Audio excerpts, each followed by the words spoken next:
बिस्मिल्लाहिर्रहमानिर्रहीम, अस्सलाम वालेकुम एंड खुश आमदीद। इस उम्मीद और दुआ के साथ कि आप मेरी तरफ से भी खैरियत से हैं, नए दिन का आगाज कर चुके हैं, करने वाले हैं। आपका बहुत ज्यादा खैर मकदम है। दिस इज सबसे आगे एंड बंदा नाचीज इमरान हसन। मेरा नाम आयशा यूसुफ है। दिन का आगाज तो डेफिनेटली कर लिया होगा और बड़ी जल्दी कर लिया होगा क्योंकि मौसम बहुत अच्छा है, आगाज बड़ा अच्छा हुआ है और उसके बाद दिल का मौसम भी अच्छा हो गया है। मिजाज पे असर पड़ा इस मौसम का या नहीं पड़ा? मिजाज ऐसे हुए, इतनी जो गर्द जमी थी वो ऐसा लगता है दो चीजों पे, एक मिजाज पे गर्द थी, गाड़ी पे गर्द थी, दोनों धुल गई। दोनों धुल चुकी है। गाड़ी वाली फ्री में धुल गई भाई। अब ये बड़ा अच्छा हो गया। 500 रुपए इस वक्त गाड़ी का रेट चल रहा है, गाड़ी धोने का। चले जी, मुफ्त में धुल गई आपकी गाड़ी। घर पे धो तो जुर्माना है। मुफ्त में धुल गई आपकी गाड़ी। बहरहाल जी, आपको बताते हैं कि इस्लामाबाद रावलपिंडी में तवील खुश्क साली के बाद बादल फाइनली बरस पड़े हैं। जुड़वा शहरों के बेशतर इलाकों में बारिश का सिलसिला इस वक्त भी जारी है।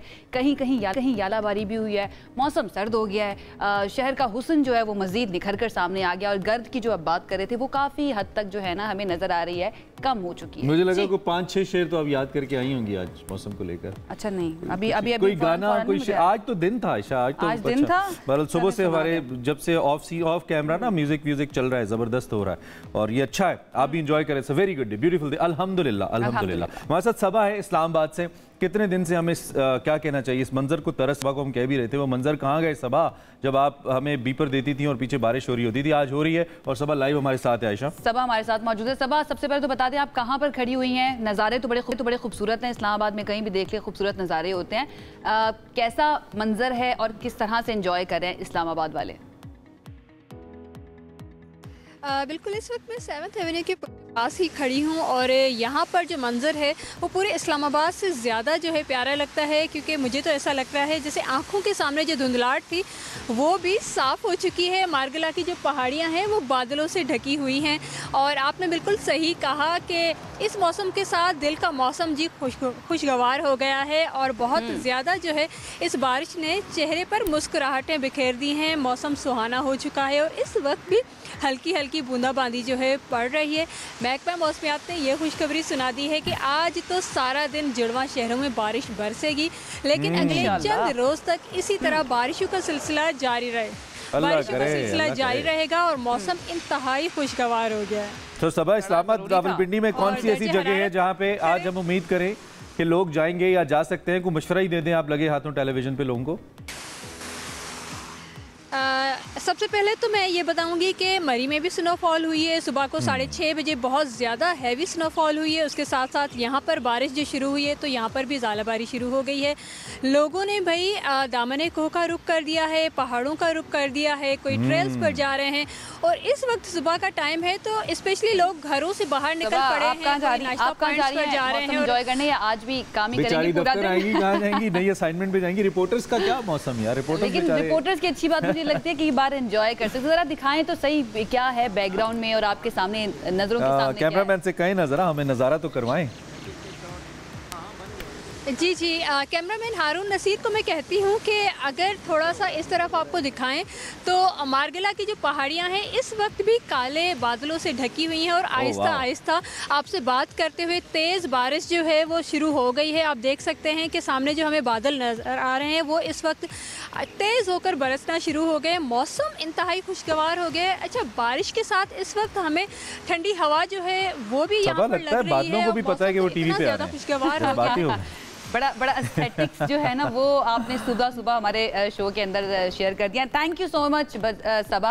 आप एंजॉय भी कीजिए, उसके साथ साथ काम तो करना ही पड़ेगा। तो उसके बाद ऑफिस आएंगे तो मिलके कुछ पकौड़े और चाय वगैरह का इंतजाम करने लगे हैं इमरान। मैं बिल्कुल करूंगा इंशाल्लाह, जरूर, व्हाई नॉट। लकीली हम न्यूज़ का ऑफिस बड़ी अच्छी जगह पे है, यहाँ पे भी हमें अच्छी साइट सीइंग मिल जाती है यूजुअली। लेकिन कराची वालों, लाहौर वालों, इस्लामाबाद में कहीं भी खड़े हो जाओ ना ऐसे मंजर आते हैं, ऐसे ही नजर आता है खूबसूरत। ठीक है, वैसे ही आपको बता रहा हूँ, जला नहीं रहा मैं, वैसे ही बोल रहा हूँ। खैर, लाहौर सियालकोट कर रहे हैं आपको, इनको पता है ना मैं लाहौर से। लाहौर की नहीं, अभी आप इस्लामाबाद से हैं, जब तक अभी चले मैं इस्लामाबाद आई हूँ। I love Islamabad as well, I love Karachi as well. बहरहाल जी, दीगर शहरों की क्योंकि हम बात कर रहे हैं तो वहाँ पर मौसम की क्या सिचुएशन है बता देते हैं। लाहौर, सियालकोट, साहिवाल, सरगोदा, कसूर, चकवाल में भी गरज चमक के साथ बारिश हुई है अल्हम्दुलिल्लाह। पत्तों की, ननकाना साहब, फिरोजवाला में भी बूंदाबांदी हुई है।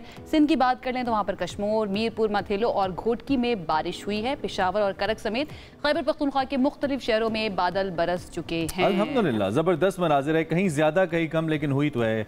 अगर बलूचिस्तान का जिक्र कर लें जो कि बहुत ज़रूरी है, पाकिस्तान का तकरीबन 43% है बलूचिस्तान, तो कई बर्फबारी कहीं बारिश वहाँ पे भी रिपोर्ट हुई है। ज़ियारत में रुई के गाले गिरते नजर आए, नजर आए, हाँ कितने खूबसूरत लग रहे हैं, सो सूदिंग। और ऐसे लगता है कि जैसे बर्फ की चादर सफ़ेद रंग की बिछ गई। इसी तरह नसीराबाद चले जाएं, कोयटा, वादी कोयटा, झल मक्सी, यहाँ पे भी बारिश हुई है, सर्दी में इजाफा हुआ है और महकमा मौसमियात की मजीद 2 रोज़ की पेशगोई है। अब मरी की जानिब जाएँ तो मरी में भी एज़ यूजुअल आयशा ने बर्फबारी नहीं एंजॉय की, मैंने बहुत बोला, अब भी मौका है, अब भी आप जा सकती हैं वहाँ पे, अब भी बर्फबारी हो रही है। अच्छा, आई होप वीकेंड तक चलती रहे। और वीकेंड पे अगर आपने कौन सा जाना है, चलती भी रहता यार ये ना ये सही बात नहीं है। बहरहाल जी, मरी में हुई है बर्फबारी, हर तरफ सफेदी नजर आ रही है, यहाँ पर भी रुई के गाले बरस रहे हैं और जो मंजर है वो बड़ा दिलकश हो चुका है। महकमा मौसमियात कहता है कि अंदर 24 घंटे तक बारिश और इस बर्फबारी का सिलसिला जारी रह सकता है। पीडीएम में ने कहा है जो उन तमाम लोगों को जो सैर के लिए आते हैं कि आपको बहुत ज़्यादा एहतियात करने की ज़रूरत है। अगेन हम भी आपसे यही रिक्वेस्ट करेंगे कि अगर आपका प्लान है इस वीकेंड पे मरी और या उससे आगे जाने का, नथिया गली वगैरह जाने का, एहतियात के साथ जाइएगा, तमाम लेकर जाइएगा। बहुत सारे लोग ऐसे हैं जो अब भी काम अपनी जगह है, लेकिन प्लीज़ थोड़ा सा टाइम जरूर निकालिए, क्योंकि हम सबको पिछले 4-5 महीने से इस बारिश की बहुत ज़रूरत थी, बड़ी तमन्ना थी, अल्लाह ने दे दी है। तो थोड़ा सा अपने मिजाज, वो जो धुलने वाली हमने बात की, और एक पूरे इस्लामाबाद के दरख्त ऐसे खूबसूरत धुले हुए लग रहे हैं, सड़कें धुली हुई लग रही हैं, सो इट्स प्रीटी गुड और अल्लाह करे खैर की हो, सही जब तक रहे। आगे बढ़ते हैं और हमारे पास एक इंतहाई खूबसूरत स्टोरी कहना चाहिए, बड़े खूबसूरत मनाजिर हमारे सामने आए चीन के वंडरलैंड के जो जनूब मगरबी इलाके में वाक़ है। चिंगडू है, चिंगडू स्नो विलेज ने एंट्री दी है, धमाकेदार एंट्री भी इसको कहा जा सकता है। सयाह जो है ना, उनकी उम्मीदों पर पानी फिर गया। जिन्होंने सोचा था कि बर्फ से ढके हसीन मनाजिर का लुत्फ उठाएंगे, उन्हें मिला झाग और रुई का महता। जी हाँ, वहाँ पर असली बर्फ नहीं है जनाब, बल्कि मसनूई रुई और झाग के पानी की तय बिछाई गई है। और जैसे ही सयाह यहाँ पर आते हैं और उनको इस हकीकत का पता चलता है तो उनको पता चलता है कि असली बर्फ नहीं है। बहरहाल फिर भी दिल की तसल्ली के लिए वो यहाँ पर आ जाते हैं। लेकिन कैमरे का पेट तो भर सकते हैं ना, पिक्चर्स तो अच्छी आ सकती हैं, पिक्चर्स में तो यही लगेगा ना। अच्छा देखिए, ये दो चीजें ना, आपको पिक्चर्स बनानी है या फिर आपको एंजॉय करना है, ये दो चीजें एक साथ साथ हो तो ज्यादा अच्छा होता है। वैसे असली मनाजिर पे भी हम जाते हैं, अनफॉर्चुनेटली मोबाइल निकाल के, बजाय इसके कि हम उसको एंजॉय करें, हम मोबाइल्स पे ही कर रहे होते हैं। लेकिन बहुत खूबसूरत मनाजिर हैं और चीन हैरान कर रहा है। चीन को अब बेस्ट इंफ्रास्ट्रक्चर के तौर पे जाना जाता है दुनिया भर में, दिन ब दिन हैरान कर रहा है दुनिया को, नई नई चीजों से जबरदस्त हो रहा है। आगे क्या हमारे पास दुनिया तब्दील हो रही है। इसी तरह हम गल्फ की बात करें, हमारे पास डेड वेल्स, चाइना की बात करते हैं, यहाँ पर भी तब्दीली आ रही है। तो उसके बाद एक और खबर थी, वो भी समंदर से रिलेटेड थी, तो हमने सोचा ये शेयर कर देते हैं। ऑस्ट्रेलिया का वीरान साहिल है ये, यहाँ पर 150 से जायद किलर वेल्स फंसी हुई हैं, जिसके मनाजिर भी आप देख रहे हैं। महकमा माहौलियात ये बता रहा है कि इनमें से 136 अब भी जिंदा है और जिंदगी की जंग लड़ रही हैं, जिन्हें रेस्क्यू टीमें बचाने के लिए कोशिशें कर रही हैं। अच्छा, कोशिश कर रही हैं, आपने बता दिया। मैं कह रहा था फुटेज बन रही है तो इनको बचाना भी तो चाहिए, लेकिन ये बहुत वजनी होती हैं। So I believe इनको 10-10 फीट 20-20 फीट लंबी समंदर में ले जाने के लिए भी हजारों किलोग्राम वजनी रिपोर्टेडली हैं। और तस्मानिया, रियासत तस्मानिया है, एक दूर दराज का साइल है, यहाँ पे ये फंस गई यहाँ की बेचारी, और इनको एक सर्टन लेवल ऑफ वाटर चाहिए होता है ना तैरने के लिए, तो वो लेवल नहीं मिल रहा, तो ऑब्वियसली ये एक सर्टन डेप्थ के अंदर ये रहती हैं, वो डेप्थ वहाँ पर नहीं है। एंड आई थिंक इसको भी क्लाइमेट चेंज के घूमने फिरने आई हैं बाहर साइल। नहीं वो मछली बाहर आएगी घूमने फिरने के लिए, जैसे मैं इनकी दुनिया जो है ना वो समंदर ही है, वहीं पे जिंदा रह सकती हैं। बहरहाल जी, अल्लाह करे जल्द से जल्द इनको जो है ना तिब्बी इमदाद मिले जिसकी इनको ज़रूरत है। आगे बढ़ जाते हैं और कुछ ताल्लुकात जो है पाकिस्तान और दीगर ममालिक के साथ, और दीगर ममालिक पाकिस्तान के अंदर सॉफ्ट इमेज अपने मुल्क का बेहतर करने के लिए क्या क्या कुछ करते हैं। एक वीडियो हमारे सामने आई, यूरोपीय सिफारतकारों ने पाकिस्तानी पॉप म्यूजिक को मुनफरिद अंदाज से खिराजे तहसीन पेश किया है। वो आपको गाना याद है? ये वो पहला कंट्रोवर्शियल गाना है पाकिस्तान के पॉप सीन का, जब आया था अखबारों के अंदर खबरें लगी थी और लड़के जब गाते थे कॉलेज की गलियों में जाके लड़कियों के लिए, तो बहुत सारे मसाइल बन गए थे। असते जाना है बिलो तिकार, और ये परफॉर्म किया सिफारतकारों ने। क्या बात है जी, जरा धुन सुनिए।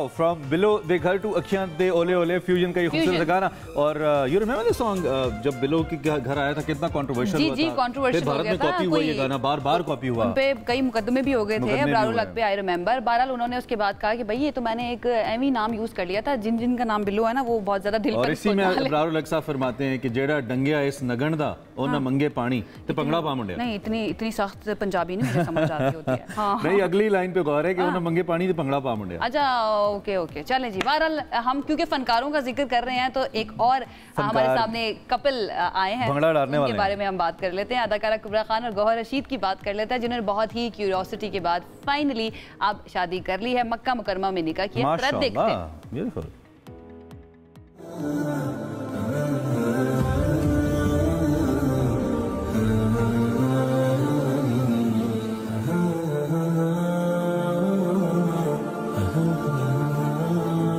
सोशल मीडिया पर वायरल वीडियोस में कुबरा खान सफ़ेद लिबास के साथ सुर्ख दुपट्टा ओढ़े हमें नजर आती हैं, जबकि अदाकार गौहर रशीद सफ़ेद कुर्ता शलवार पहने नजर आ रहे हैं।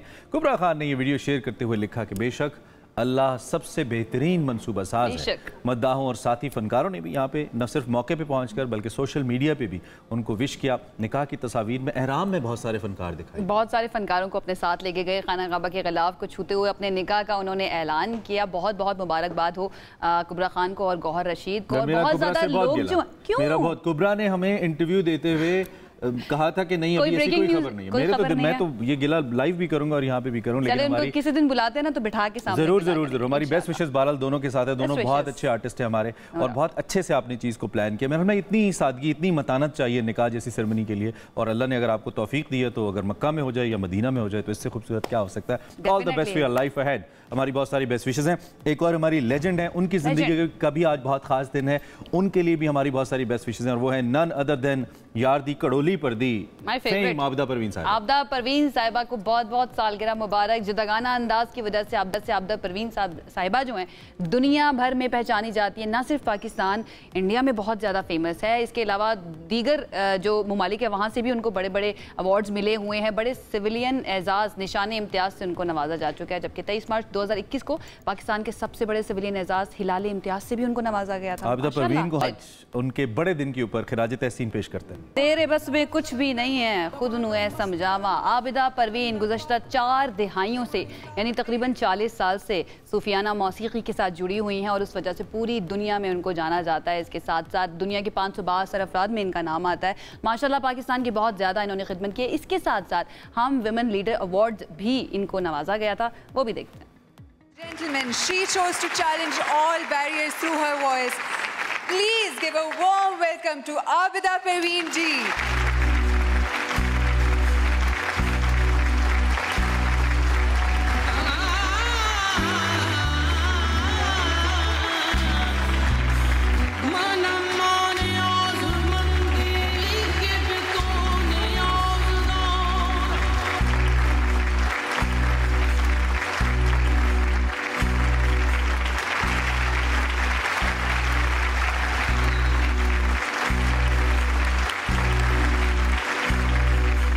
असल में जो अचीवमेंट है वो अपने अंदर का चैलेंज, जो अपने अंदर को चैलेंज करता है, अपने आप को चैलेंज करता है,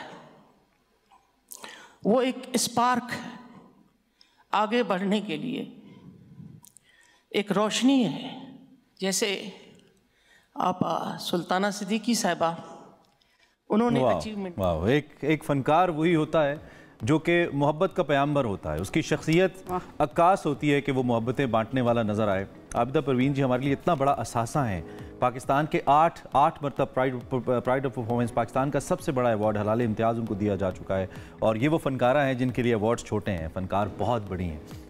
माशाल्लाह अब भी परफॉर्म कर रही हैं अपनी बेहतरीन सेहत के साथ, बेहतरीन आवाज़ के साथ। शाह अब्दुल लतीफ़ भिटाई अवार्ड हो, उसके अलावा उनको लाल शहबाज कलंदर अवार्ड हो सिंध की तरफ से। कौन से अवार्ड्स हैं जिनको नहीं मिले? भारत के अंदर जाके, दुनिया भर के अंदर जाके पाकिस्तान का नाम रोशन किया। और आयशा, पाकिस्तान हो या भारत, दुनिया का कोई कोना हो जहाँ पे सूफ़ी म्यूज़िक को समझा जाता है, गाया जाता है, वहाँ पे इनसे मोहब्बत की जाती है और सिर्फ मोहब्बत की। बिल्कुल ऐसा ही है। और माशाल्लाह 70 बरस की हो गई, अल्लाह ताला इनको सेहत दे और इसी तरह से ये परफॉर्म करती रहें और इसी तरह से रूहानी ताल्लुक़ जो है दुनिया का और अल्लाह ताला का वो इसी तरह से बढ़ाती रहे। तो वंस अगेन हैप्पी बर्थडे हम कहेंगे अपनी लिविंग लेजेंड आबिदा परवीन साहिबा को। आगे बढ़े अब आगे बढ़े क्योंकि हम अब आबिदा जी सॉरी हम आपके शहर में इस कदर खो गए कि हम भूल ही गए कि हम प्रोग्राम में we love you literally we do. आगे बढ़ते हैं और क्रिकेट की बात कर लें हम। क्रिकेट जी कर लें अगर आपका दिल कर रहा है। दिफाई चैंपियन पाकिस्तान जो दिफाई चैंपियन था, कल न्यूजीलैंड ने पाकिस्तान को हरा दिया और मेरी सारी उम्मीदें खत्म हो गई। मैंने कहा एक सेकंड रुक जाए। कल आपने शर्त लगाई थी पाकिस्तान जीत जाएगा, कितने 5000 का है, कितने 5000 ऑफ स्क्रीन बातें ऑन स्क्रीन नहीं करते, ये बात में बताएंगे। इन्होंने ये बहुत ही कॉन्फिडेंट होकर कह रहे थे कि पाकिस्तान जीत जाएगा, जरूरी है पाकिस्तान के लिए जीतना। अभी जो सिचुएशन है मुझे ऐसा लग रहा है जो अभी ओपनिंग हुई ना पाकिस्तान के लिए चैंपियंस ट्रॉफी की 23 को क्लोजिंग सेरेमनी ना यार कितना जबरदस्त हिस्टोरिक चांस था, अपना मुल्क अपने लोग 29 साल के बाद आईसीसी का मुझे रोना आ रहा है। और मजे की बात ये कि एक ही टीम से आप 1.5 हफ्ते के स्पैन में 3 मैच इकट्ठे कैसे हार सकते हैं। न्यूजीलैंड ने ये तीसरा कंसेक्यूटिव मैच हमें हराया है। This is unbelievable. कल बादल 60 रन से हम पहले मैच में हार गए। हमारे लिए आगाज अच्छा नहीं था लेकिन पाकिस्तान के लिए आगाज बड़ा अच्छा था। शेरदेव से जिस तरीके से फ्लाई पास्ट किया, ओपनिंग सेरेमनी हुई, पाकिस्तान ने खूब तरीके से चैंपियंस ट्रॉफी का आगाज किया। इसके ऊपर जो है ना हमने पूरा सेगमेंट करना है, पूरी बात करेंगे, तज्जिए तबसरे जो है ना वो भी हम इसमें जरूर डेफिनेटली शामिल करेंगे क्योंकि उसके बगैर हमारा शो जो है ना वो अधूरा है। लेकिन हम अब बढ़ जाते हैं। भड़ास भी तो निकाल दिया। दिल की भड़ास अभी और दिल कर रहा है अभी। हाँ थोड़ा बचा के रखिए अभी सेगमेंट के अंदर हम I want some more time. Karachi का जिक्र कर लेते हैं। एक कंसर्निंग न्यूज़ वहां से आ रही है और वो ये इन्फ्लुएंजा जो है वो कराची में बहुत ज़्यादा फैलता जा रहा है। खतरनाक वायरस है ये और तेज़ी से फैल रहा है। रवा साल के पहले 1.5 माह की सिर्फ अगर हम बात करें ना तो यहाँ पर इन्फ्लुएंजा के 248 केसेस अभी तक रिपोर्ट हुए हैं और हुकूमती अदादोशुमार ये बता रहे हैं कि 248 मुस्बत केसेस में सबसे ज़्यादा इन्फ्लुएंजा H1N1 के 119 केसेस। That's huge. जबकि अगर हम इन्फ्लुएंजा ए की बात करें तो उसके 47 और बी के तकरीबन 48 केसेस रिपोर्टेडली सामने आ चुके हैं। तो सरकारी हॉस्पिटल्स हैं वहाँ पे वैक्सीनेशन की कमी की भी रिपोर्ट्स आ रही हैं। इतलात ये भी हैं कि जो जिन्ना हॉस्पिटल है, बड़ा हॉस्पिटल है, वहाँ पे हुकूमत की जानिब से वैक्सीनेशन की सहूलत फराहम नहीं की गई है। इसकी जो वैक्सीनेशन है वो बैरून मुल्क से मंगवाई जानी है। इस हवाले से भी क्या क्वेश्चंस हैं। हमारे साथ डॉक्टर फैसल महमूद साहब मौजूद हैं, उनसे ज़रा इस हवाले से पूछते हैं। तो ये स्वेयर कितना है, फिर कराची की सिचुएशन भी डॉक्टर साहब से जान लेते हैं और फिर सारी बातें बचाव के लिए क्या किया जा सकता है। जो वायरल मुख्तलिफ बीमारियाँ हैं उसके हवाले से एक्सपर्ट हैं डॉक्टर साहब। Thank you very much, so glad to have you sir. आप कैसे हैं? बहुत दिनों के बाद मेरी आपसे मुलाकात हो रही है। बिल्कुल ठीक ठाक। आप कैसे हैं सर? अल्हम्दुलिल्लाह। Thank you very much for joining us once again. Another virus. और मैं अक्सर डॉक्टर साहब को कहता हूं कि नया वायरस आता है तो डॉक्टर साहब से हमारी बात होती है। डॉक्टर साहब से बात करनी पड़ जाती है। डॉक्टर साहब बताइएगा इन्फ्लुएंजा को सबसे पहले तो थोड़ा सा एक्सप्लेन कर दीजिए किस तरह की बीमारी है। तो देखिए इन्फ्लुएंजा जो है वो एक वायरस है जिसको मेडिकल टर्म में फ्लू कहते हैं, मगर प्लीज इंपॉर्टेंट बात ये है कि आम जबान में जब कोई कहता है फ्लू है उनको तो वो नज़ला खांसी जुकाम की बात कर रहे होते हैं। इन्फ्लुएंजा वायरस जो है वो खास एक वायरस है जो कि बहुत शदीद इन्फेक्शन पैदा करता है, जिसके अंदर खांसी, बुखार, जिस्म में दर्द और कभी बार नज़ला भी शामिल है। How is it different from other flus जो नॉर्मल फ्लूज होते हैं रेगुलर? तो देखिए नॉर्मल फ्लू जो होता है या आम जबान में फ्लू कहते हैं वो बहुत सारे वायरसेस करते हैं। इन्फ्लुएंजा भी करता है, कोविड भी करता है, अब बहुत सारे वायरसेस जो करते हैं। अमूमन ये हल्के फुल्के इन्फेक्शन होते हैं, मगर 3 वायरसेस ऐसे हैं जो कि शदीद इन्फेक्शन करते हैं। एक तो कोविड जिसके बारे में जानते हैं, ये इन्फ्लुएंजा वायरस है, और एक थर्ड जिसको RSV कहते हैं। तो ये 3 जो है ये शदीद लाइफ थ्रेटनिंग इन्फेक्शन भी कुछ लोगों में पैदा कर सकते हैं। अच्छा डॉक्टर साहब, फिर डिफरेंस कैसे करेंगे कि ये इन्फ्लुएंजा है और फिर ये कराची में ही ज्यादा क्यों फैल रहा है, इसकी क्या वजह? डिफरेंस करना बहुत मुश्किल है। कॉमन अलामात के अंदर सब तकरीबन एक ही जैसे लगते हैं। इन्फ्लुएंजा ये ज़रूर है कि इसमें बुखार बहुत तेज़ होता है, तकरीबन 104 तक भी जा सकता है। अच्छा। और ये 3 से 4 दिन के लिए रहता है। इसमें जिस्म में दर्द, खांसी बहुत होता है, बहुत ज़्यादा खांसी होती है इसके साथ। अच्छा। और कराची में प्रॉब्लम इससे ज़्यादा फैल रहा है because कराची में टेस्टिंग ज़्यादा हो रही है। जितना आप टेस्ट करेंगे उतना आपको मिलेगा। ये मतलब जितना डिस्कवर होता जाएगा उतना ही मिलता जाएगा। इसका मतलब ये है कि बाकी शहरों में भी हमें इसके केसेस मिल सकते हैं अगर टेस्ट करें तो। 100% बिल्कुल भी। अगर हम बाकी शहरों में भी चेक करें तो आई एम श्योर हमको वहाँ पे भी केसेस मिलेंगे। तो डॉक्टर साहब कोविड जितना जानलेवा है इन्फ्लुएंजा? जी बिल्कुल। कोविड जितना ही जानलेवा हो सकता है, खासतौर पे उन लोगों में जिनके अंदर शदीद बीमारी होने के चांसेस ज़्यादा हैं, जैसे कि जो ज़ईफ़ हैं, जिनको और भी मेडिकल मसले हैं, यंग लोगों के अंदर। इनफैक्ट हमारे पास ऑलरेडी कई डेथ्स हो चुकी हैं इन्फ्लुएंजा से। अल्लाह रहम करे। अच्छा डॉक्टर साहब ये बता दें कि ये फैलता किस वजह से है, क्या रीज़न है इसका? और कुछ ऐसी भी खबरें आ रही हैं कि वैक्सीन की कमी है इस वक्त कराची में। फैलने का तरीका वही है जो सारे ये नज़ला खांसी जुकाम की जो वायरसेस हैं हवा से फैलता है, खांसने से फैलता है। तो फैलने का तरीका तो सबका एक ही है। वैक्सीन की कमी ऐसी नहीं है। इसके ये जो वायरस है कोविड की तरह ये हर साल थोड़ा सा तब्दील होता है, तो हर साल इसकी नई वैक्सीन आती है जो कि अक्टूबर में आती है और वो अक्टूबर में ही लगानी होती है, अक्टूबर नवंबर के अंदर। आज बाय टाइम सीजन खत्म होता है तो सीजन हमारा अब एंड की तरफ आ रहा है, गर्मियाँ थोड़ी शुरू हो गई कराची में अब, तो जब सीजन खत्म होता है तो ये वायरस भी खत्म हो जाता है, कम हो जाता है एंड वैक्सीन भी usually end of the year तक खत्म हो जाता है। सो जैसे पिछले साल की वैक्सीन अब लगाने का फायदा नहीं, अब देर हो गई है। अलबत्ता इस साल जो वैक्सीन अक्टूबर में आएगी डेफिनेटली वो लगवा लें। तो ह्यूमन कांटेक्ट इसमें भी उतना ही सेंसिटिव है जिस तरह कोविड के अंदर था? कंटेजियस है ये भी? कंटेजियस है जी बहुत कंटेजियस है ये, जस्ट लाइक कोविड। एंड इसके अंदर फैलने का भी तरीका वही है और बचाने का तरीका भी वही है। वैक्सीन लगाना वो तो बात कर ली हमने, बट सेकंड इज मास्क। खासतौर पे वो लोग जिनकी तबीयत खराब हो, अगर आपको नज़ला खांसी जुकाम हो रहा है तो प्लीज मास्क पहन लें ताकि बाकी लोग आपसे बचे रहें। एंड देन वही छूने से कभी कभार लग सकता है, बट इट्स यूजुअली हवा के जरिए। और ज्यादा वल्नरेबल एज ग्रुप कौन सा है इसको लेकर? बच्चे या बड़े अफराद या किसी को भी हो सकता है?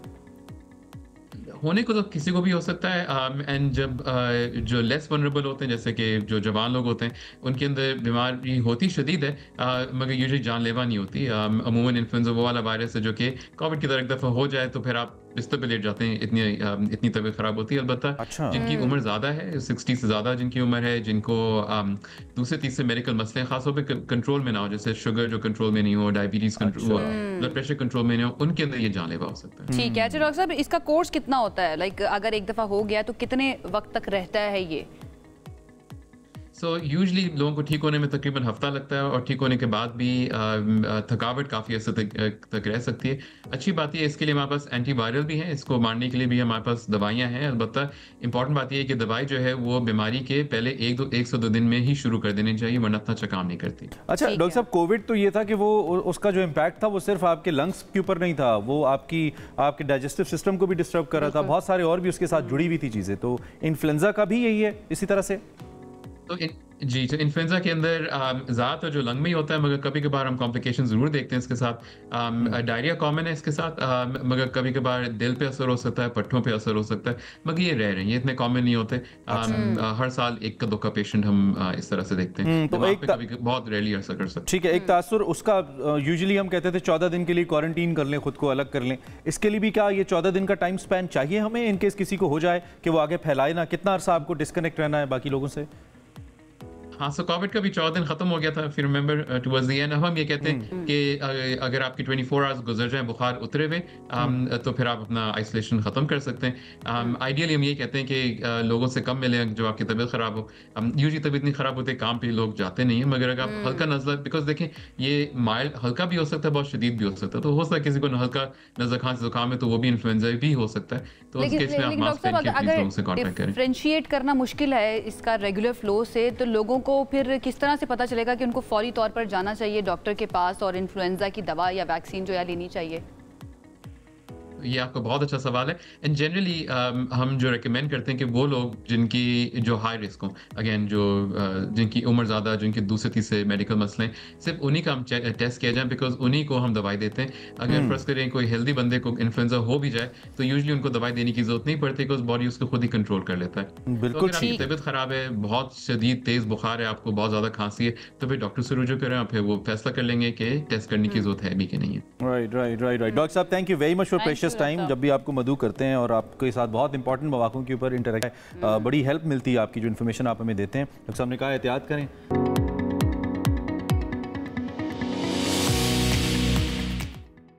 Welcome back. एक अहम टॉपिक है जिस पे हमने बात करनी है। वो टॉपिक फिल वक्त तो हम एक शहर के तनाजुर में डिस्कस कर रहे हैं इन पर्टिकुलर, लेकिन ओवरऑल पूरे पाकिस्तान का वो फिनोमिनन भी है और उस पर बात करने की ज़रूरत भी बहुत ज़्यादा है। We are going to talk about encroachment. पूरे सभी शहरों का मसला है, पंजाब में खास तौर पर, सिंध में, सब जिस शहर में चले जाएँ इंक्रोचमेंट के मसाइल हैं। रावलपिंडी में इस वक्त तजावुज़ात के खात्मे के लिए ऑपरेशन जारी है। इनफैक्ट पूरे पंजाब में जो 22 नंबर रोड है, इसके अलावा चक्री रोड है रावलपिंडी का, अगर आप जानते हो, बकरा मंडी है, फैसल कॉलोनी है और दीगर जितने इलाके हैं, मेनली सदर है या राजा बाजार है, यहाँ पे भी बहुत सारी इंक्रोचमेंट्स को ख़त्म किया गया है और गवर्नमेंट ऑफ पंजाब बिलखुसूस मरियम नवाज की ये हिदायत हैं कि ये किया जाए। इसका मतलब लोग पसंद कर रहे हैं जिन रोड्स का आपने नाम लिया है, इन रोड्स पर ये रोड्स खुले होने वाले हैं। They are very busy roads actually, लोगों ने तकरीबन कवर ही कर लिया है। ये बहुत अच्छी बात है बहरहाल जी। इनको इंक्रोचमेंट फ्री शहर बनाने के लिए बाजारों में, दुकानों के बाहर अक्सर आपने देखा होगा जो शेड्स लोगों ने बनाए होते हैं, आहिस्ता आहिस्ता करते करते बिल्कुल वो मुंह पर आ जाते हैं सड़क के, उनको हटाया जा रहा है, एक्सवेटर का इस्तेमाल किया जा रहा है और अब तक सैकड़ों दुकानों के बाहर लगे गैर कानूनी शेड्स और लोहे के जंगले मिसमार कर दिए गए हैं। अब इस ऑपरेशन के बारे में ज़रा मजीद जान लेते हैं कि कहाँ कहाँ किन किन इलाकों में किया जाएगा, कब तक ये ऑपरेशन जारी रहेगा और फिर उन लोगों को रोकने के लिए क्या इकदाम किए जाएंगे जो तजावुजात गिरने के बाद कुछ अरसे के बाद दोबारा से आ जाते हैं और तजावुजात बना लेते हैं। कुछ ऐसा नई तामीरात भी हो रही हैं रावलपिंडी में। इस हवाले से भी हमारे साथ इस वक्त चीफ ट्रैफिक ऑफिसर हैं रावलपिंडी की जो मौजूद हैं, तो हमने कहा जरा उनसे बात करते हैं। सीटीओ रावलपिंडी बिनीश फातिमा साहिबा ने हमें ज्वाइन किया, उनसे इस बारे में बात करते हैं। बिनीश, थैंक यू मच हमें ज्वाइन करने के लिए। आई होप आप बिल्कुल ठीक ठाक होंगी। सबसे पहले तो इस ऑपरेशन के बारे में बताइएगा कि क्या प्रोग्रेस हुई है, कौन कौन से इलाकों में अभी तक ऑपरेशन किया जा चुका है। Thank you so much for inviting me. जैसे कि आपने खुद का, ये बड़ा इंपॉर्टेंट है कि हम अपनी शहरों की डेवलपमेंट को जो है वो मॉडर्न लाइंस के ऊपर लेकर आएँ, सड़कों को खुला करें और जो भी नाजायज़ तजावुज़ात हैं उनको ख़त्म करें। अगर मैं आपसे रावलपिंडी की बात करूं तो रावलपिंडी के अंदर बड़ा अनप्रेसिडेंटेड ऑपरेशन हुआ है और ये जो पहले एक तासुर होता था कि एक दफ़ा आएंगे पुलिस वाले, डिस्ट्रिक्ट एडमिनिस्ट्रेशन वाले, वो हटाएंगे और अगले दिन हम फिर कर लेंगे, इस तरह बिल्कुल भी नहीं है। हमने अब तकरीबन 4 महीने से जहाँ जहाँ से इंक्रोचमेंट हटाई है, ना सिर्फ उसको होल्ड किया हुआ है बल्कि हम इसको एक्सपेंड करते जा रहे हैं, बड़ी सड़कों से छोटी सड़कों, बड़े बाजारों से छोटी बाजारों की तरफ। जैसे कि आप जानते हैं रावलपिंडी के अंदर बैंक रोड अब कम्प्लीटली पेडेस्ट्रियन हो चुकी है और सदर के जो इर्द गिर्द के इलाके हैं उनके अंदर से हम इंक्रोचमेंट ऑलमोस्ट कम्प्लीटली हटा चुके हैं। जो सॉफ्ट इंक्रोचमेंट थी वो भी हटा चुके हैं और जो हार्ड इंक्रोचमेंट थी, जो कि कंस्ट्रक्शन उन्होंने रोड के ऊपर कर ली थी, उसको भी हम तोड़ रहे हैं। इसी तरह जो राजा बाजार या जो अंदरून पिंडी का इलाका है, अभी आप लोग अगर उधर जाएंगे तो आप बड़ा प्लेजेंटली सरप्राइज होंगे कि सड़कें खुल चुकी हैं, आप गाड़ी लेकर आराम से अंदर जा सकते हैं, कोई किस्म का दुकान का सामान सड़क पे नहीं पड़ा हुआ, रेडियो को हमने वहां से हटा के सेपरेट स्पेसेस में कर दिया है और राजा बाजार के अंदर भी सो मच सो कि पैदल चलने वालों के लिए अलहदा जगह मुख्तस कर दी है। तो इससे हमारे शहरों का जो ओवरऑल शक्ल है, हुलिया है, वो बेहतर हो गया है। तो हम अगर मेनली आपसे पूछें इसका फॉर्मूला क्या है और क्या कुछ एरियाज ऐसे हैं जो तरजीह के ऊपर हैं, जो प्रायोरिटी के ऊपर हैं, वहाँ से आपने शुरू किया और आगे बढ़ाते जा रहे हैं, कौन से ऐसे एरियाज हैं जो आप बिल्कुल क्लियर एनक्रोचमेंट से जिन्हें आप कह सकते हैं ओवरऑल अगर शहर की हम बात करें? राजा बाजार का एरिया कम्प्लीटली क्लियर है इंक्रोचमेंट से, सदर बैंक रोड का एरिया और इसी तरह हैदर रोड और आदमजी रोड बिल्कुल क्लियर हैं। चक्री रोड के अंदर जो मेन चक्री रोड है, अडयाला रोड है, वो कम्प्लीटली क्लियर हैं। लास्ट वीक से हमने चूर चौक के ऊपर और मिस्रियाल रोड के ऊपर ऑपरेशन स्टार्ट किया, जिसमें जो इंक्रोच्ड कंस्ट्रक्शन है उसको ना सिर्फ हम तोड़ रहे हैं बल्कि रिपेयर करके वहाँ उसको रोड को दोबारा से खुला करें। इसमें देखें, प्रायोरिटी जाहिर सी बात है वो जगह होती है जहाँ पे ज़्यादा रश होता है, ज़्यादा लोगों का आना जाना होता है, लेकिन इसका ये मतलब नहीं है कि जो छोटे इलाके हैं, जो छोटी गलियां सड़कें हैं, वो हमारा फोकस नहीं है। हम एट जो हमारे सर्कल लेवल्स हैं उसके ऊपर हर जगह पे फोकस करके ना सिर्फ इंक्रोचमेंट्स हटा रहे हैं, आइडेंटिफाई करके जो हमारे बहुत अच्छी बात है बिनीश, ये ऑपरेशन होना चाहिए क्योंकि बहुत ज़्यादा लोग गैर कानूनी तजावुज़ात जो है ना वो कायम करके बैठे होते हैं। लेकिन सवाल मेरा फिर से यही है कि इसको इसी तरह से बरकरार रखने के लिए कि तजावुज़ात ख़त्म कर दी गई हैं और दोबारा से लोग ना आएँ और तजावुज़ात, गैर कानूनी तजावुज़ात को दोबारा से कायम कर लें, उसके लिए क्या किया जा रहा है? कोई मैकेनिज्म इसके लिए बनाया गया है?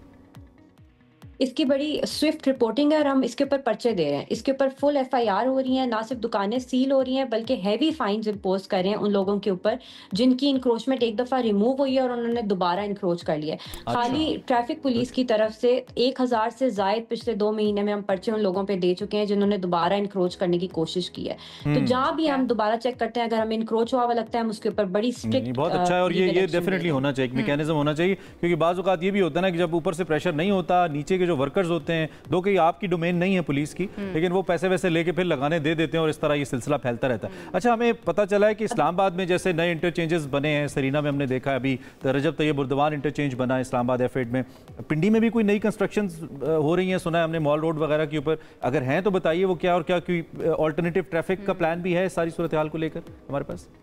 रावलपिंडी के अंदर जो पूरी माल रोड है उसको सिग्नल फ्री बनाया जा रहा है। ये तकरीबन 2 to 4 मंथ्स के अंदर ये कंप्लीट प्रोजेक्ट पूरा कर लिया जाएगा और इससे जो रावलपिंडी के अवाम है उसके लिए बेहद आसानी होगी, क्योंकि जो आपका माल रोड के ऊपर सिग्नल्स थे ये ख़त्म हो जाएंगे और जो ओवरऑल माल रोड की कनेक्टिविटी है कचहरी से टूवर्ड्स गोलरा और गोलरा से टूवर्ड्स कचहरी वो बहुत बेहतर हो जाएगी और बहुत कम टाइम में जो है लोगों का जो ट्रैवल है वो होगा। इसको अल्टरनेट ट्रैफिक प्लान बड़ा तरतीब दे के बड़ा डिटेल के साथ हमने इशू कर दिया है। कुछ सदर के अंदर से डाइवर्जन हैं, कुछ रिलेटेड रूट्स के ऊपर से डाइवर्जन है, बल्कि आपके प्रोग्राम के थ्रू मैं बताना चाहती हूँ कि सिटी ट्रैफिक पुलिस रावलपिंडी के जो फेसबुक पेज है उसके ऊपर आपको तमाम अल्टरनेट प्लान्स मिल जाएंगे। तो जो रावलपिंडी के शहरी हैं वो उनको देखें और अगर किसी किस्म की भी आपको हेल्प चाहिए तो आप उनसे हेल्प ले सकते हैं। अच्छा, finally in the end Beenish मैं चाहूंगी थोड़ी सी रोड सेफ्टी के ऊपर भी बात कर ली। वैसे तो हमें पता है कि ट्रैफिक पुलिस जो है इस सिलसिले में अवेयरनेस कैंपेन्स भी चला रही होती है। हेलमेट ना पहनने वाले और बगैर लाइसेंस की गाड़ी चलाने वाले जो है ना वो फिर भी चला रहे होते हैं, कार्रवाई क्या की जा रही है उनके अगेंस्ट? अभी तो हेलमेट के ऊपर बहुत हमने फोकस किया है कि जो ना सिर्फ राइडर बल्कि जो उसके पीछे बैठा है उसने भी हेलमेट पहना हो। इस पे हम डेली की अवेयरनेस कैंपेन्स भी चला रहे हैं, कुछ फ्री हेलमेट्स भी डिस्ट्रीब्यूट कर रहे हैं और हम फाइन भी कर रहे हैं। साथ ही साथ जो लोग रिपीटेड ऑफेंडर्स हैं उनका हम बाइक भी इम्पाउंड कर रहे हैं। लाइसेंसिंग के ऊपर हमने पिछले 4 महीने के अंदर 1 लाख से ज़ायद लाइसेंस इशू किया है, which is all time high in the history of Rawalpindi. और अभी भी हमारा ये फोकस है कि 1 मार्च से जिस भी शख्स के पास लाइसेंस नहीं होगा उसके ऊपर हम FIR लॉन्च करेंगे। अभी हमारे सेंटर्स जो है वो 24/7 चल रहे हैं। तो मेरी आप सबसे दरखास्त है कि जिसके पास भी लाइसेंस नहीं है वो प्लीज हमारे लाइसेंसिंग सेंटर आए। बड़ा सिंपल प्रोसेस है। इसमें मैं वही कहने लगा था कि आई होप कि प्रोसेस भी सिंपल हो ताकि शहरी उससे फायदा उठा सकें। Thank you very much. हमें एक लाइव अपडेट पे जाना है, लेकिन शुक्रिया आप हमारे साथ मौजूद रही। चीफ ट्रैफिक ऑफिसर बीनिश हमें इस वक्त आगाह करी थी रावलपिंडी में क्या सूरत हाल है।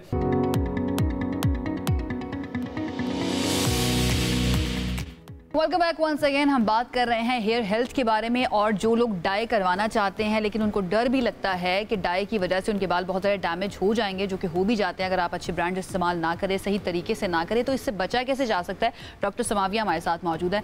डॉक्टर समाविया, आप उन लोगों के बारे में ज़रा बताइए कि जो चाहती हैं, लड़कियाँ या लड़के जो चाहते हैं कि उनको हेयर डाई करना है लेकिन वो डैमेज भी नहीं चाहते, उनको क्या प्रिकॉशंस लेनी चाहिए? क्योंकि आपने भी किया हुआ, आपने क्या प्रिकॉशंस ली थी? Obviously, I always go to professionals. One thing, then I know the brands कि कौन सी brands अच्छी हैं, कौन सी नहीं.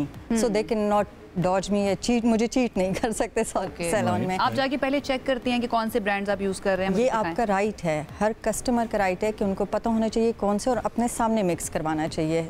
उनको अलाउ नहीं करना चाहिए जाके स्टोर में या कहीं पे मिक्स करके आके लगाएं. जब उनसे आप करवा लें डाई, उनको आस्क देम के डीप कंडीशनिंग करें, वो भी आपका राइट है and it is free of cost internationally. तो वो आप मस्ट करवाएं.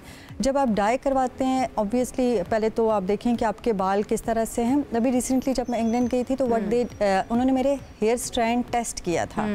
सो हेयर स्ट्रैंड टेस्ट इज़ कि वो आपके बाल का एक हिस्सा लेते हैं, तोड़ के उस पर टेस्ट करते हैं और फिर बताते हैं कि आपके बाल डाई हो सकते हैं और होने चाहिए भी कि नहीं. एंड दे रिफ्यूज्ड मी कि हम आपका डाई नहीं कर रहे because your hair health is weak for the dye. कहाँ मिलते हैं ऐसे लोग? ये पाकिस्तान से बाहर था? ये इंग्लैंड में था. यहाँ पे समझ साथ एक कॉलर हैं, आपकी इजाज़त से थोड़ा बात कर लेते हैं. फ़खर है हमारे साथ. हेलो फ़खर, आज वैसे फ़खर ज़मान का तो अच्छा दिन नहीं है. आई होप आपका अच्छा है. आपको आवाज़ आ रही है? मैं बात करना चाहता हूँ ऑफिसर. आपकी आवाज़ थोड़ी सी दब के आ रही है, क्लियर नहीं है, बट प्लीज़ सवाल कीजिए. क्या है, सुनने की कोशिश करता हूँ. सर मेरा सवाल ये है कि मैं बालों को कलर करता हूँ ना, तो मेरे बाल बिल्कुल सफेद हो गए हैं, मतलब उस कलर से ना. पहले काले थे. सस्ता हेयर कलर को इस्तेमाल कर रहे हैं, ब्रांड का इशू है. ये नहीं पता, डॉक्टर साहब को पता होगा कौन सा. मेरी तरह फखर भाई बचत की होगी ना आपने, तो फिर नुकसान तो होता है. बहरहाल चलें, सवाल आपका आ गया, मैं रीजन पूछ लेता हूँ. यही रीजन है, ब्रांड का इशू है. मुझे प्रॉपर समझ. उन्होंने कहा मेरे बाल पहले कम सफेद थे, फिर कलर लगाया तो सारे ही सफेद हो गए. ये बहुत से लोगों का मसला. This is a myth. This is absolute myth. क्योंकि आप लोगों को बाल एक बार कम्प्लीटली कलर्ड नजर आने लग जाते हैं, आपको एक यूथफुल लुक नजर आने लग जाती है. आप over a period of time आपकी ग्रेइंग हो रही होती है.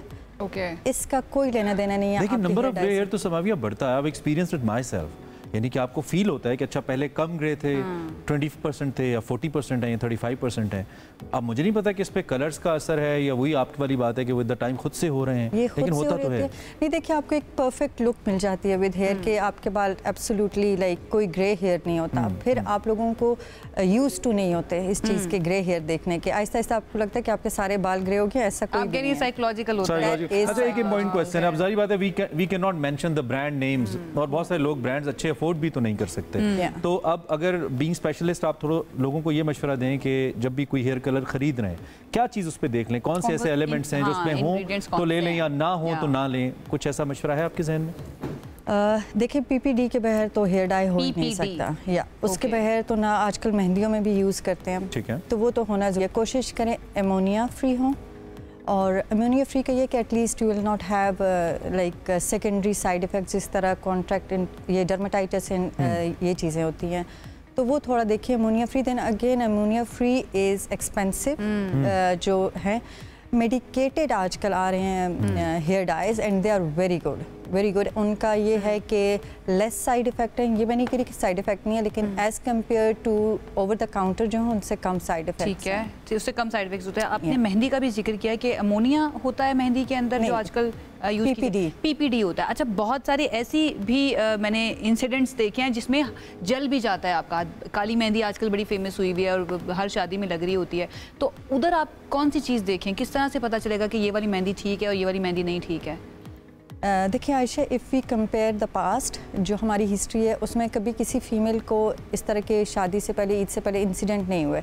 अब हमें हर काम जल्दी जल्दी चाहिए होता है कि जल्दी कलर आ जाए, रात को वो लगाते साथ ही आना शुरू हो जाता है। मैंने खुद तो उसमें सारी ये PPDs और इस तरह की चीज़ें होती हैं। आपको पहले बर्निंग होती है, जैसे बर्निंग होती है वॉश इट ऑफ, बिकॉज वो जो स्कारिंग है that is for the life time. आप लोगों के जितने ये मेहंदी टैटूज होते हैं वो लाइफ टाइम रहते हैं। हमारे गांव देहातों में खवातीन सर में भी तो लगाती हैं मेहंदी बालों के लिए, ऑर्गेनिक मेहंदी, वो मोस्टली ऑर्गेनिक डब्बे वाली यूज करती हैं आजकल। तो you know we have to very careful with everything, chemicals होते हैं उसके अंदर भी होते हैं। एंड फाइनली मैं चाहूँगी आपकी मौजूदगी से फ़ायदा उठाते हुए, स्ट्रेटनर हम यूज़ करते हैं, कर्लर यूज़ करते हैं, देन ब्लो ड्राई भी हम अपने बालों को कर रहे होते हैं, और कुछ जॉब्स ऐसी होती है जिनके लिए ज़रूरी हो जाता है, लाइक अस, ठीक है, उसके लिए हम फिर क्या करें? सिर्फ हीट प्रोटेक्टेंट यूज़ करना काफ़ी होगा? देखिए, हीट प्रोटेक्टेंट भी अगेन अच्छी ब्रांड के, दिस इज़ समथिंग एल्स, के अच्छी ब्रांड के इतने अच्छे नहीं हैं जितने चीपर ब्रांड्स के अच्छे हैं। Really? या इस पे फुल एक आप लोगों को वीडियो मिलेगी, आपने मस्त देखना है, बिकॉज लोग समझते हैं इस ब्रांड के अच्छे हैं, ऐसा नहीं है। One thing, and second conditioning, deep conditioning करें, एंड स्ट्रैंड्स पे ऑयलिंग करें। मैं हमेशा कहती हूँ ऑयलिंग इज लाइक कंडीशनिंग। और दादी ठीक कहा करती थी कि ऑयलिंग करनी ग्रोथ नहीं होती, मैं अभी भी आपको बता रही हूँ, it's not for the growth, it's for the conditioning. Deep conditioning करें before your hair wash, and during hair wash again आप जो आपको मिलते हैं डैमेज्ड बालों के लिए जितने कंडीशनर मिलते हैं आप यूज़ करें और प्रॉपर्ली यूज़ करें। एंड जब ज़रूरत नहीं है तो don't use it, low heat पे रखें, लाइक 120-130 पे स्ट्रेटनर रखें, and 15 centimetres away from your scalp आप लोगों को हेयर ड्रायर यूज़ करना चाहिए। 15 centimetre. So there are certain precautions लेके नुकसान कर रहे हैं अपने, मुझे तो हां खवातीन में तो देखता हूं भाई अपने आप खुद ही दुश्मन है अगर ऐसे आप करते हैं। Doctor Samavia, thank you very much. आगे बढ़ते हैं, और ये बहुत अहम टॉपिक है जिस पे हम बात कर रहे थे, आई बिलीव इससे आपको डेफिनेटली हेल्प जरूर मिली होगी। समाविया का वंस अगेन बहुत शुक्रिया।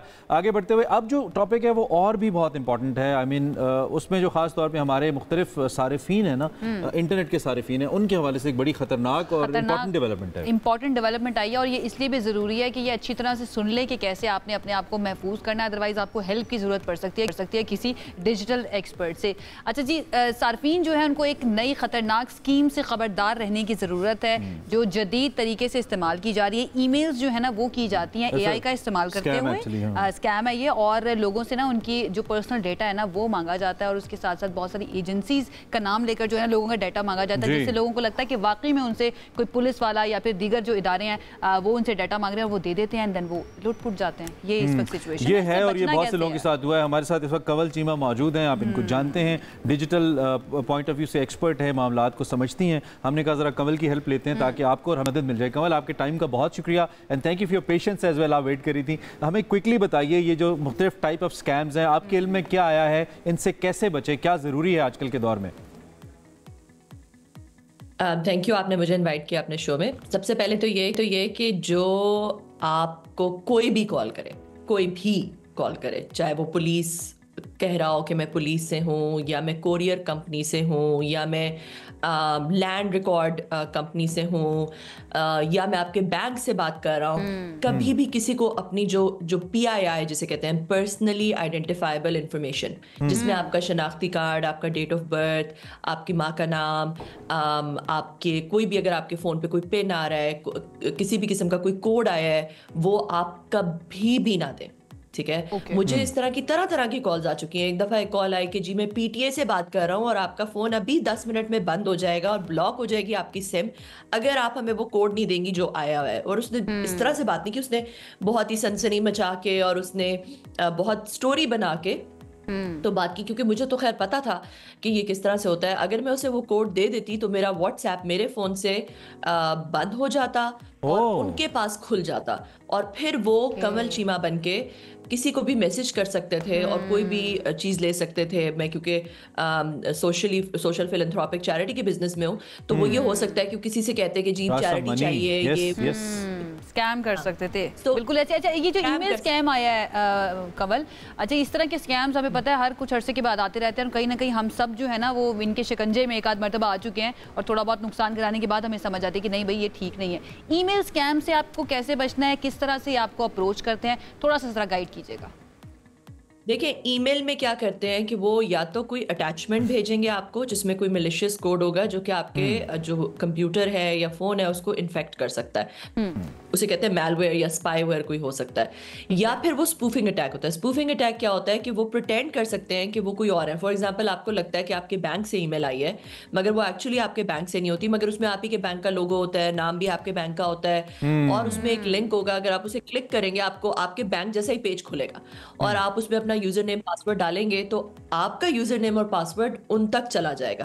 तो इसलिए सबसे पहले तो अगर आपके पास कोई भी ईमेल आती है, उस ईमेल का एड्रेस देखें, सिर्फ नाम नहीं देखें, जाके उसके नाम पे क्लिक करें। जब नाम पे क्लिक करेंगे तो उसका पूरा एड्रेस खुल जाता है, और उसमें कुछ ना कुछ वो एड्रेस ऐसा होगा। अच्छा, क्योंकि टाइम कम है कमल, आपकी मौजूदगी से फायदा उठाते हुए, बहुत सारे लोग जो ये बैंकिंग स्कैम्स होते हैं ना, वो आपको किसी दूसरे मोबाइल से पहले अप्रोच करके फिर कहते हैं मैं आपको बैंक के नंबर से कॉल करता हूं, और उन्होंने बिल्कुल मिला जुला, जैसे UAN होता है ना बैंक के 111-235-235 लेट्स सपोज, वो बिल्कुल वैसे एक नंबर से लगेगा कि बैंक से कॉल आ रही है। लोग इसीलिए बहुत ट्रैप हो जाते हैं, पढ़े लिखे लोग ट्रैप हो जाते हैं। मेरे साथ हो चुका है जी, प्लीज। ये मेरे साथ हो चुका है, और वो ब्राजील का नंबर था, क्योंकि मेरे बैंक का नंबर है 111-002-002, ठीक है। तो वो अब क्या होता है कि वो शुरू में 042 आना चाहिए, मगर वो 0042 आ रहा था। अब सिर्फ इतना 0042 के मुझे लगे कि ये लाहौर का नंबर 042-111 आगे बिल्कुल वही नंबर था। तो ये बिल्कुल आप ठीक कह रहे हैं कि नंबर देखना, आप अपना एक रूल बना लें कि बैंक कभी भी आपसे कोई भी पर्सनली आइडेंटिफाइबल इंफॉर्मेशन नहीं लेगा। बैंक से कोई आपको ईमेल आती है, उसके लिंक पे क्लिक करके आपने अपना यूजर नेम पासवर्ड नहीं डालना, अंटिल आप खुद उनको कॉल करते हैं वेबसाइट पे, उनकी हेल्पलाइन पे, और उनकी कॉल सेंटर में खुद कॉल करनी है। कभी भी आपको बैंक से कॉल नहीं आए, कोई भी कॉल आएगी तो आपसे OTPs या आपकी पर्सनली आइडेंटिफाइबल इंफॉर्मेशन कभी नहीं मांगेंगे। ये बैंक्स में एक इंटरनेशनल रूल होता है। बिल्कुल, मतलब हम इसको डिक्लेयर और कंसिडर कर लें कमल के, जब भी कोई भी कॉल करके किसी किस्म की कोई इन्फॉर्मेशन मांगे, हमने नहीं देनी है, पहले हमने अपने बैंक को कॉल करना है कि ऐसा कुछ है या नहीं है, पैनिक नहीं होना। Thank you very much Kamal for your precious time. जब भी आपको मधु करते हैं आप तशरीफ लाती हैं। इन दी एंड आप ये भी बता दीजिए कोई टिप्स आपके माइंड में अगर हैं जो आप लोगों को देना चाहें, जो लोग हेल्प करें। हाँ, कुछ भी आप प्लीज ऐड कर लें। गवर्नमेंट की तरफ से भी ऐलान आया था कि कुछ क्रोम की एक्सटेंशंस हैं जो कि कॉम्प्रोमाइज्ड हैं, तो वो भी आपके पास 16 एक्सटेंशंस हैं जो कि कॉम्प्रोमाइज्ड हैं, जो कि आपकी इंफॉर्मेशन आपके ब्राउजर से हैक कर सकती हैं या ले सकती हैं। तो वो लिस्ट आप इंटरनेट पे सर्च कर सकते हैं। 16 है, अगर आप कहेंगे तो मैं वो 16 एक्सटेंशंस आपको बता भी दूंगी कौन सी हैं, और उससे वो एक चीज़ है जो कि इस वक्त काफ़ी उससे बच के रहने की ज़रूरत है। Thank you so much. Kamal Cheema हमारे साथ मौजूद थी, डिजिटल एक्सपर्ट, गाइड कर रही थी कि कैसे हम अपने आप को महफूज रख सकते हैं। बी सेफ, एहतियात करने की बहुत जरूरत है। स्कैमर्स जैसे कमल जैसे लोगों को जब कॉल कर लेते होंगे तो फिर उनका क्या इशू होता है। डिजिटल एक्सपर्ट है लोगों को, लेकिन उनको भी बेवकूफ बनाने से लोग बाजी आते हैं। प्लीज डोंट रिस्पॉन्ड, कोई डाटा नहीं देना है आपने, वरना नुकसान हो जाएगा। प्रोग्राम खत्म करें, ब्रेक लेते हैं जी, अभी बहुत जल्दी आपको एक ब्रेक लेते हैं। अच्छा यार, ओके, ब्रेक ले लें। Welcome back. हम पाकिस्तान में रोज़ाना की बुनियाद पर महंगाई का रोना तो रोते रहते हैं। ये कहते हैं कि पाकिस्तान बहुत महंगा मुल्क है, लेकिन कुछ इंटरनेशनल सर्वेज ऐसे हैं, कुछ इंडेक्सेस ऐसे हैं, कुछ रिपोर्ट्स ऐसी हैं जो कह रही हैं कि पाकिस्तान के जो बड़े शहर हैं वो दुनिया के सस्ते तरीन शहरों में शामिल। जी हाँ, और 2025 नम्बियो कॉस्ट ऑफ लिविंग इंडेक्स के मुताबिक लाहौर दुनिया का तीसरा और कराची चौथा सस्ता तरीन शहर है। हमने प्रोग्राम के शुरू में भी इसकी बात की थी, तो हमने सोचा कि इसके ऊपर हम बाकायदा तौर पर जो है ना बिलाल गिलानी साहब से एक मरतबा फिर से बात कर लेते हैं, जो कि गैलप पाकिस्तान के एग्जीक्यूटिव डायरेक्टर है। Bilal, thank you so much हमें ज्वाइन करने के लिए। बाकी डिटेल जो हैं वो पहले भी हमने आपको बताई, लेकिन पाकिस्तान के अंदर दो शहर की बात करी हूँ, लाहौर और कराची सस्ते तरीन शहरों में इनका शुमार होता है। कैसे? इंडेक्स जो है दो सोर्सेज से है। कुछ तो इसमें क्राउड सोर्सिंग है कि जो रहने वाले हैं। मैं देख रहा था कि पाकिस्तान में तकरीबन 20 से 25 डिफरेंट शहरों में जो रहने वाले लोग थे, उन्होंने काफ़ी डिटेल में कि एक रेस्टोरेंट पे जाएं तो अंदाजन 2 बंदे अगर खाना खाएं तो क्या कॉस्ट पड़ती है, अगर आप दूध खरीदने जाएं मार्केट से तो क्या कॉस्ट करती है, अगर आप बस पे सफ़र करें तो क्या कॉस्ट करती है, या बच्चों को अगर आप किसी महंगे स्कूल भेजें तो वहाँ क्या कॉस्ट पड़ती है।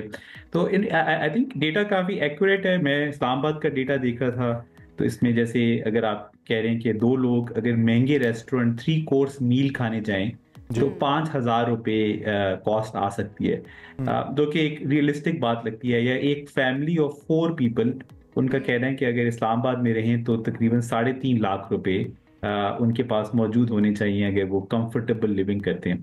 तो I think all of this data looks very realistic. एक जो मुझे इशू नज़र आता है वो ये कि ये दर्जा बंदी डॉलर टर्म में की जा रही है।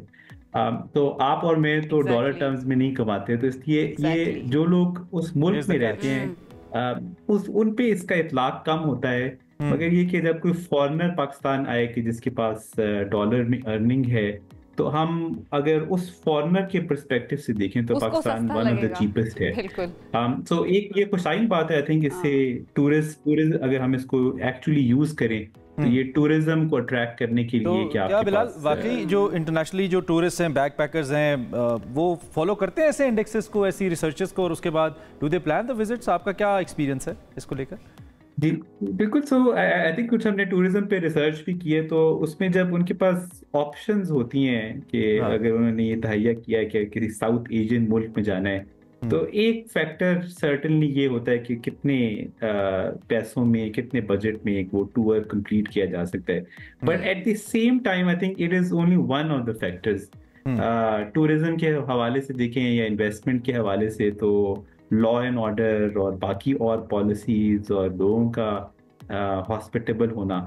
So I think this is a great news for Pakistan that we are a cheap country, but we need to add on many other things for either tourism or for investors. Bilal, there's one more thing. एक चीज़ है cost of living और दूसरी चीज़ है standard of living. क्या इस चीज़ से standard of living को भी जज किया जा सकता है पाकिस्तान के अंदर? तो बिल्कुल दूसरा बिल्कुल आपने दुरुस्त कहा। आई थिंक जो ये इंडेक्स मेजर नहीं करती, वो ये मेजर नहीं करती कि आपको अगर होटल रूम मिल रहा है इस्लामाबाद में, तो वो होटल रूम में वही एमेनिटीज़ हैं कि जो दुनिया भर के किसी 5 स्टार में हो सकती हैं या 3 स्टार में हो सकती हैं। या अगर आपको पब्लिक ट्रांसपोर्ट अवेलेबल है कराची में, तो वो W11 की ट्रांसपोर्ट 50 रुपए में तो मिल जाती है, मगर आपका हाल क्या होगा। तो इसलिए I think quality of service and living जो है वो ये इंडेक्स बहुत अच्छी तरह मेजर नहीं करता। कुछ इन्होंने इसमें कोशिश की है। ठीक है, तो गवर्नमेंट्स के लिए या हमारा जो प्लानिंग डिवीजन है उसके लिए ऐसे सर्विस की क्या इंपॉर्टेंस है? वो इसको कैसे इस्तेमाल कर सकते हैं to make our lives better, या इसमें बेहतरी लाने के लिए, इसको इस्तेमाल करने के लिए? जी आई थिंक जो इसके अंदर जो वेल्थ ऑफ डेटा मौजूद है उसको यूज़ करके, और अगर हम मज़ीद इसमें अपनी दर्जाबंदी में बेहतरी लाना चाहते हैं, इसमें सिर्फ टॉप 3 सिटीज़ जो हैं उनका डेटा तो सामने आया है, मगर जो अदर सिटीज़ हैं या अदर टूरिस्ट डेस्टिनेशंस हैं उनके ऊपर डेटा बहुत कम मौजूद है, इसलिए उन्होंने उसको रेट नहीं किया। तो अगर गवर्नमेंट ऑफ पाकिस्तान जो है वो वाकई संजीदा है इन्वेस्टर्स के लिए और टूरिस्ट्स के लिए, तो हमें उन इंडेक्सेस के लिए भी मज़ीद डेटा जमा करने के लिए इस इदारे की मदद करनी चाहिए और इसकी तरवीज करनी चाहिए, जैसे आप इसको कवर कर रहे हैं। आई थिंक ये इम्पोर्टेंट एक फैक्ट है, एक बुके ऑफ डिफरेंट फैक्टर्स में पाकिस्तान की एक वेंटेज पॉइंट है, एक यूनिक सेलिंग पॉइंट है कि we are one of the cheapest countries, so we need to build up that story and convince people that you can live a good comfortable life. I also think एक इसका जो मकसद हो सकता है वो ये कि हमारे यहाँ से जो ब्रेन ड्रेन हो रहा है कि ऐसे लोग जो पाकिस्तान छोड़कर जा रहे हैं उनको भी कन्विंस करने के लिए ये एक कन्विंसिंग है कि आप मेरा तो जो कॉस्ट ऑफ वो क्या कहते हैं कॉस्ट इकोनॉमी या जानने का पैमाना है ना, लाइटर नोट बात कर रहा हूँ, वो एक बर्गर है जो बाहर हम जाएं तो 10 से 12 डॉलर का मिलता है और पाकिस्तान में 2 से 2.5 डॉलर का कॉस्ट करता है। तो आई ऑलवेज से कि यार खाना यहाँ पे सस्ता भी है और उसमें वैरायटी भी बहुत है, ये तो है। ये सर्विस जो है ना ये डॉलर के पॉइंट ऑफ व्यू से होते हैं, तो इस वजह से मुझे लगता है कि पाकिस्तानियों की जिंदगी जो है ना, परचेजिंग पावर की जो आप बात कर रहे थे वो इतनी ज्यादा अच्छा एक चीज जो फॉरनर्स को नहीं पता ना, बिलाल थैंक यू बहुत शुक्रिया। एक और चीज जो फॉरनर्स सुनिए, हमारा खाना टेस्टी भी बहुत होता है, हमारा खाना अच्छा भी बहुत होता है, सस्ता भी बहुत होता है। बहरहाल जी इसके साथ ही वक्त हमारे प्रोग्राम का हो चुका है खत्म, इंशाल्लाह आपसे दोबारा मुलाकात करेंगे, अपना बहुत ख्याल रखिएगा, अल्लाह हाफ़िज़।